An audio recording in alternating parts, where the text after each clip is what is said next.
लाहौर में दहशतगर्दी और आवारागर्दी के बाद कमारागर्दी का अर्तकाब करने वालों के मुकम्मल कवायफ भी थानों में तलब कर लिए गए हैं। इससे पहले इन छड़ों के ये कवायफ मैरिज सेंटर वालों के पास ही जमा करवाए जाते थे, लेकिन खुशी हुई कि इस कार खैर के लिए पुलिस भी मैदान में कूद पड़ी है। यूं अब लोगों को रिश्तों की तलाश में मैरिज सेंटर पर मारा मारा नहीं फिरना पड़ेगा। थाने गए, सब कवारों की लिस्टें देखी, जो रिश्ता पसंद आया थानेदार को कहकर तलब करवा लिया।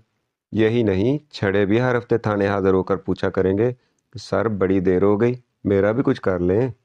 कब तक छड़ों की लिस्ट में रहूंगा? कोई शरीफ फैमिली देकर मेरा भी मुक मुकाव करवा दें। यूं पहले जिनको थाने जाते हुए शर्म आती थी, अब शर्माते हुए थाने जाया करेंगे। सिर्फ जाया करेंगे इसलिए लिखा है कि पता नहीं कि वो वापस भी आया करेंगे।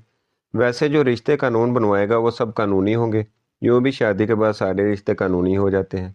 सास कानूनी माँ, साली कानूनी बहन, ससुर कानूनी बाप और साले कानूनी भाई, और थाने तो हैं ही कानूनी घर।